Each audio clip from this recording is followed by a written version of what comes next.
Guinea man is part of this cycle of life, forming a passive partner. You see, the great prophecies of the Bible bring present-day events into focus.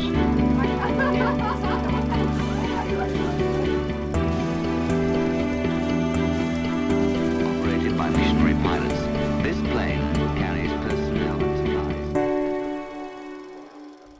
Hello, and welcome to South Pacific Classics. I'm Alan Lindsay. In this show, we dust off some of the hidden treasures in our archives, historical film footage that illustrates the work of the Seventh-day Adventist Church in the Pacific region over the years. For younger viewers, these films will provide a window into the past, another world where people spoke differently, dressed differently, and thought differently. For those of us who are a bit older, the images and sounds may bring back memories of bygone eras. For all of us, though, I think, it will be clear how things have changed in the years since these films were made.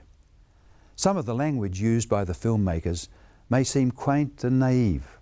Some of the cultural assumptions will make us cringe. But the simple faith and commitment of the people depicted may well cause us to re-evaluate our own walk with God. This was certainly the case for me when it comes to our film for today, The Voice of the Jungle, shot and produced by veteran Adventist filmmaker Eric Weir in the 1950s. The film focuses on the pioneering work of missionaries who dedicated many years of their lives to the people of Papua New Guinea, establishing the work of the church amongst remote tribes who had had very little contact with outsiders before this time. This film reenacts these early contacts, with a focus on the effectiveness of communications technology in breaking through language barriers, a hand-operated gramophone. The reenactment is done with a keen eye for authenticity. The traditional village setting, the sing-sing in full regalia, the pigs wandering through the scene, and, I should warn you, a number of frank depictions of nudity in this context. If you look carefully, though, you might see a young girl in a white dress wander between the huts in the background, one of those continuity glitches that film buffs love to spot. So prepare to be challenged and inspired. This is The Voice in the Jungle.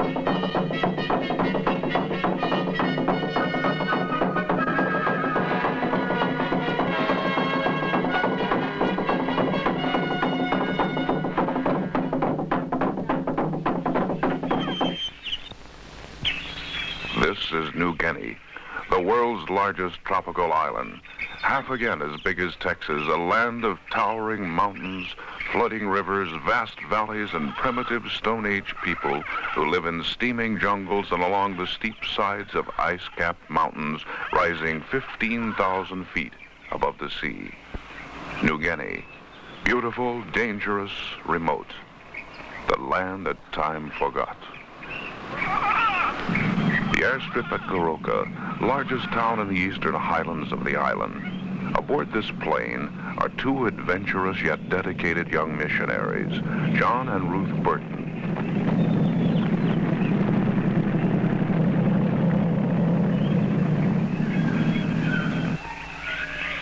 As they arrive, they're met by Eddie Nelson, former classmate in college.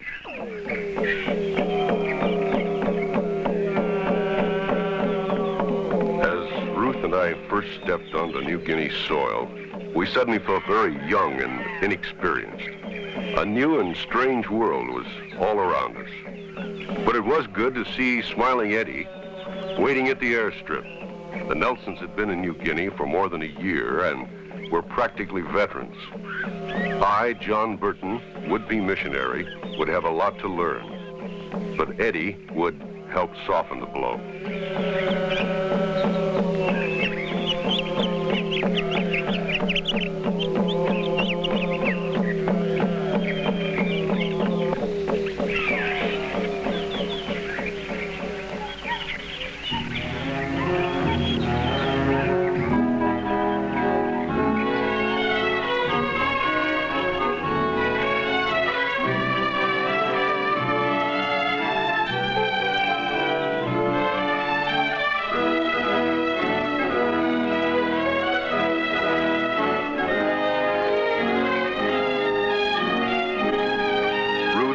really glad to see Mary Nelson.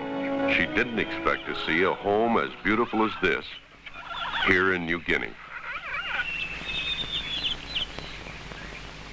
While Mary was fixing lunch, Ed showed us some of his curios. Among them, a stone axe. He said it was the same type still being used to sever heads in headhunting raids. But when he picked up the skull, it was a bit shocking to Ruth. He told us that some of these people are still practicing cannibalism. However, he assured us they liked their people a little fatter than we were before they would be tempted. Of course, if they were extra hungry.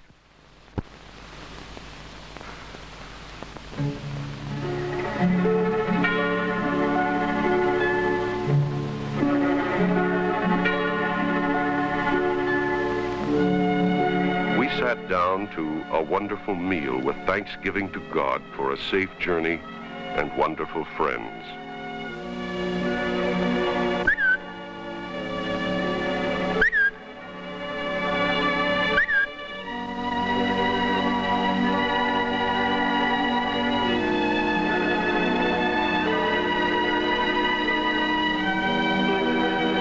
After lunch, Eddie had some business to care for, and I felt the need for a time to be alone and meditate on the challenge that lay ahead in this primitive land. I had come to New Guinea because of the conviction that I should do what I could to carry out the Master's commission. Go ye into all the world and preach the gospel to every creature. And in the book of Revelation it says, to every nation, kindred, tongue, and people. How can the people of New Guinea ever hear the gospel in their own language when there are 700 languages spoken on this island? We missionaries speak to the people in pidgin English through interpreters. Where can we find interpreters who understand pidgin? How can we even penetrate these mountain fastnesses where even yet no white man has ever gone? I decided to go for a walk to learn something of the surroundings here. Here were open valleys, great expanses of kunai grass with rainforests capping the ridges and filling some of the lower gorges.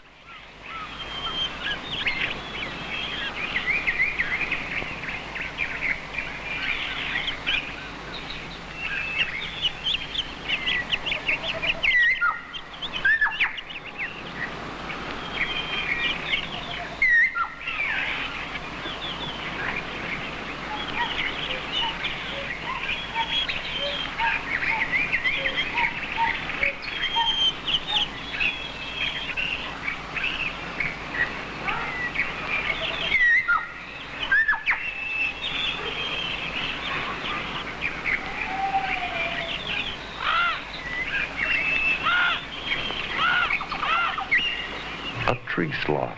What a cute little creature.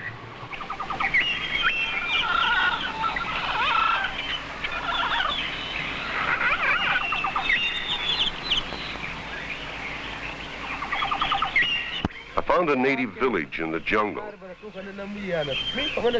I tried to make friends. They seemed friendly enough, but I couldn't communicate with them. There was that language barrier.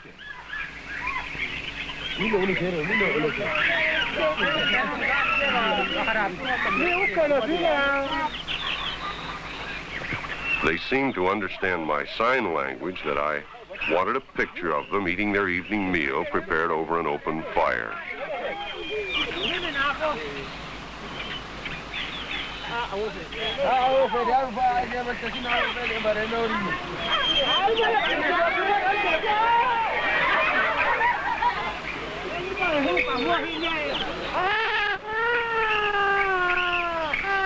One of their vices, chewing of betel nut with its filthy red stain.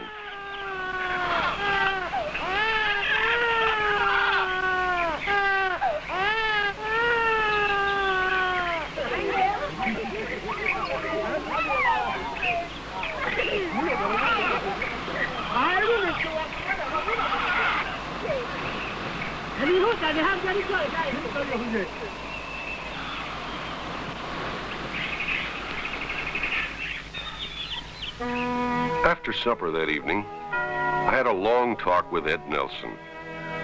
From his missionary experience, he was able to brief me on local conditions. I learned that while some natives were semi-civilized, the greater portion of the 2 million population lived under very primitive conditions.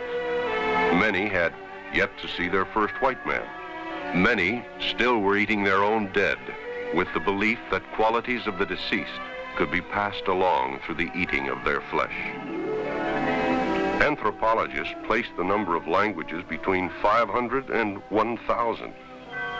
It is this diversity of tongues and customs that posed a major problem for government and missionary alike. If we could break the language barrier, we could approach these people much more quickly, Ed said.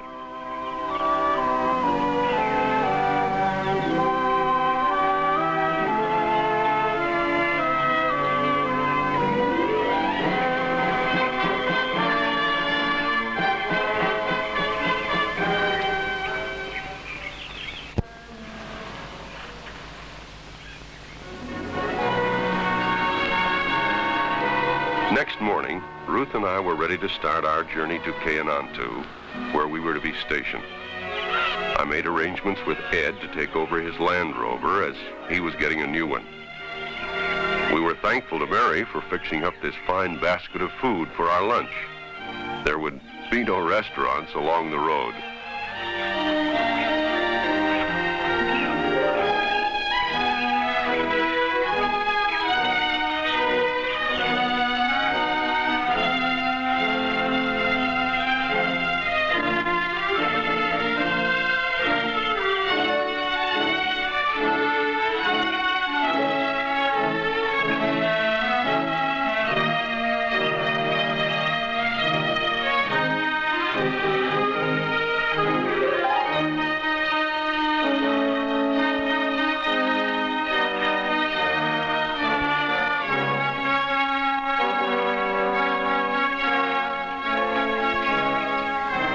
We found a beautiful spot for lunch.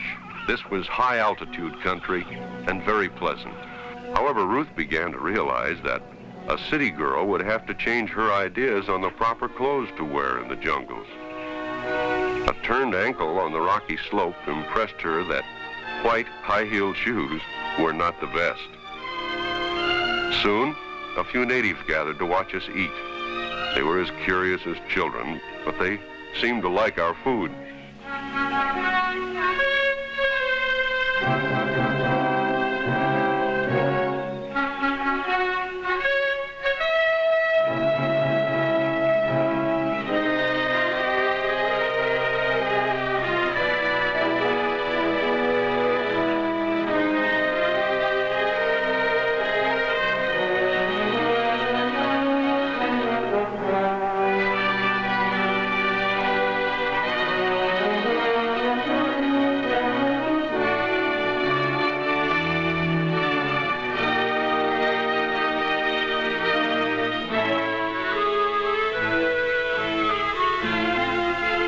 Village, they try to catch a ride.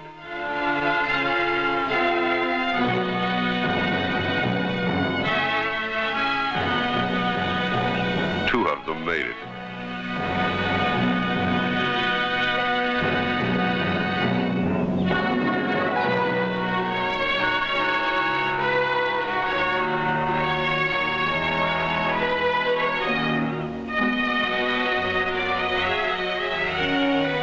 After an interesting drive over the mountain road, we arrived at Cannibalism, a government outpost and gateway to wild and uncontrolled territory.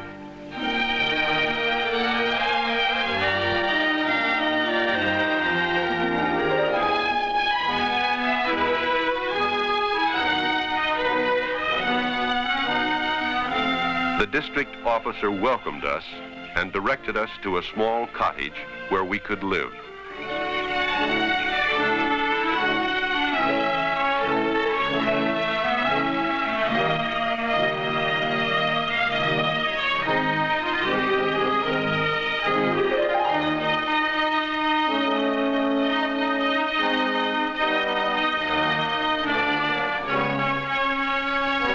a house of native materials once used by a mining prospector. It was primitive, but at least it would shelter us from the rain.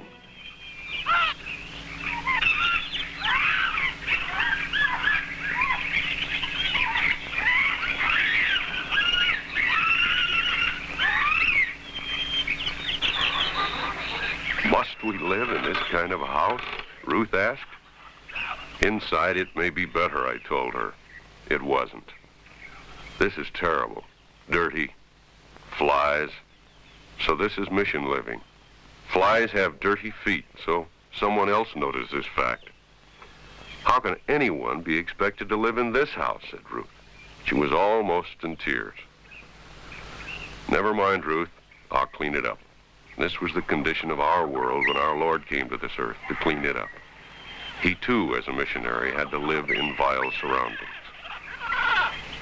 Ruth went to inspect the water system. It works.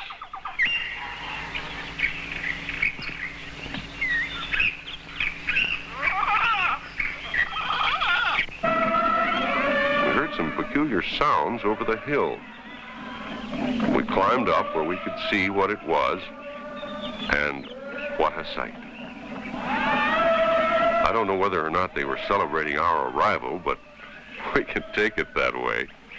These dances, called sing-sings, tell stories of tribal fighting and victories of the past.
One evening, soon after we had arrived at Kainantu, a boy who told me his name was Pokia came to me and asked for work.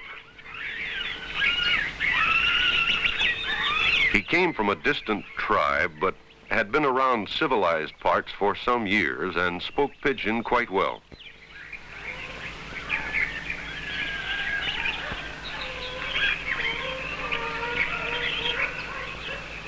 I hired him. I gave him the red lap-lap, as it is called. It's a sign of employment.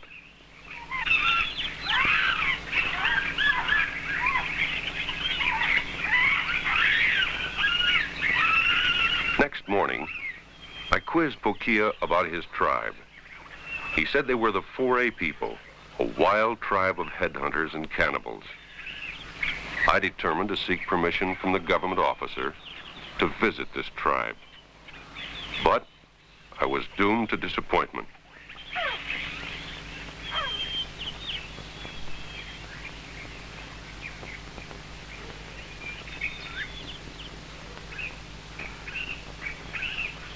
Officer Harris told me that he must refuse permission to visit the 4A, as there had been a recent outbreak of tribal fighting. Perhaps when things were under control again, he would reconsider my request.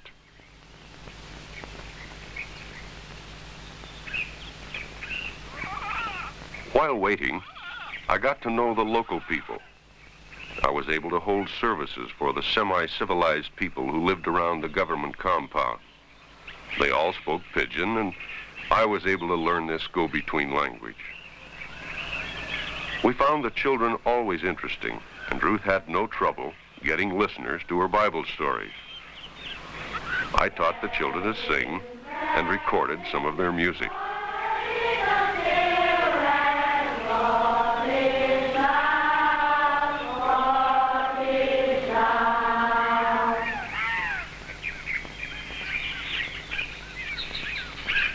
One morning, I was working on the Land Rover when the local police sergeant arrived with a message from the district officer. It was my permit to visit the 4A country.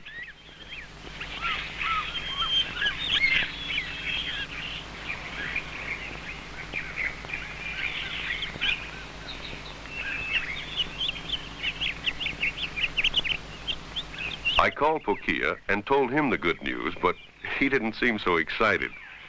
I soon realized he was half afraid to go back to his cannibalistic friends. He had been away from them so long.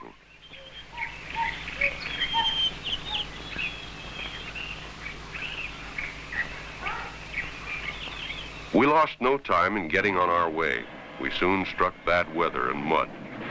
If it hadn't been for a road building crew to push at this spot, we would never have made it. A conventional car could never make this trip. The road was little more than a trail.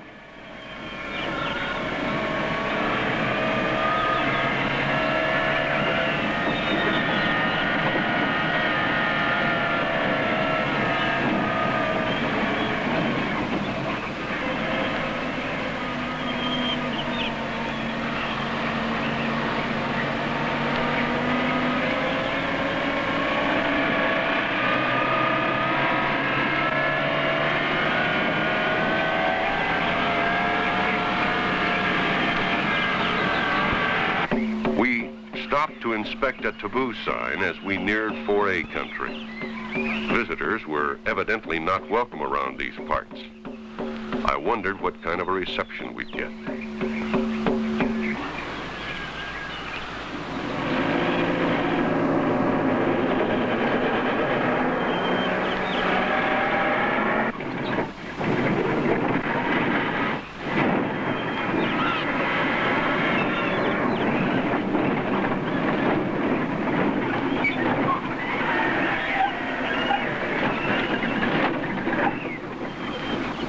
Now was really getting rough. We were getting a bit nervous now. We thought we heard drums and distant voices. It sounds like the people are being warned.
I handed a mirror as a gift to the chief and more mirrors to the rest. It pleased them.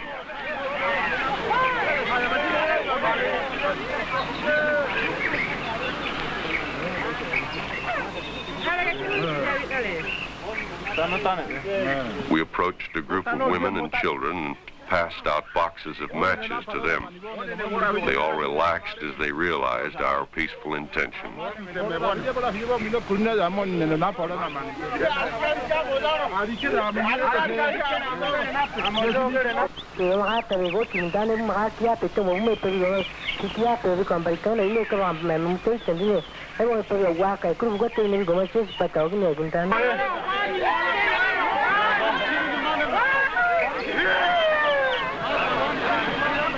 Through Pokia, I told him who I was and why I came.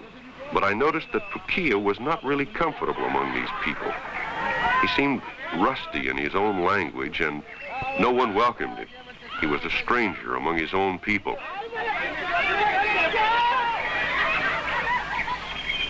They make pets of their pigs. Such filth, such ignorance. If I only knew their language and could teach them.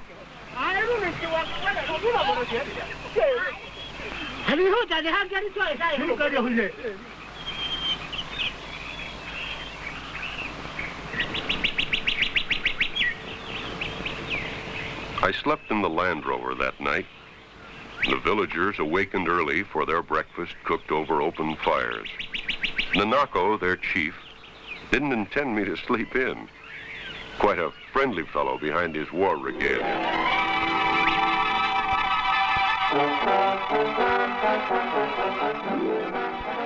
Unfortunately, we'll have to leave it there. We'll be screening the rest of The Voice in the Jungle next time on South Pacific Classics. The hand-operated gramophone was the brainchild of John Ford, an American retired missionary. With a cake tin and a few springs, bolts and assorted scraps, Ford assembled his first fingerphone, as it became known, a forerunner of the plastic model seen in this film. He then produced a series of 7 lessons on basic Christianity. The lessons used the simplest of language to effectively reach an illiterate audience. John Ford, together with like-minded supporters, formed International Educational Recordings as a charitable organisation based in Malibu, California. The first records were pressed in 1954, firstly in Spanish and next in the Pidgin English of Melanesia. 152 other languages followed. Missionaries from various Christian denominations were supplied with the gramophones and records. International Educational Recordings covered all costs of production and shipping, believing that theirs was a ministry of giving rather than receiving. In Papua New Guinea, the fingerphone was received enthusiastically. Local people, including children as young as 10, took the recordings to remote villages. The fingerphones could not last forever, of course.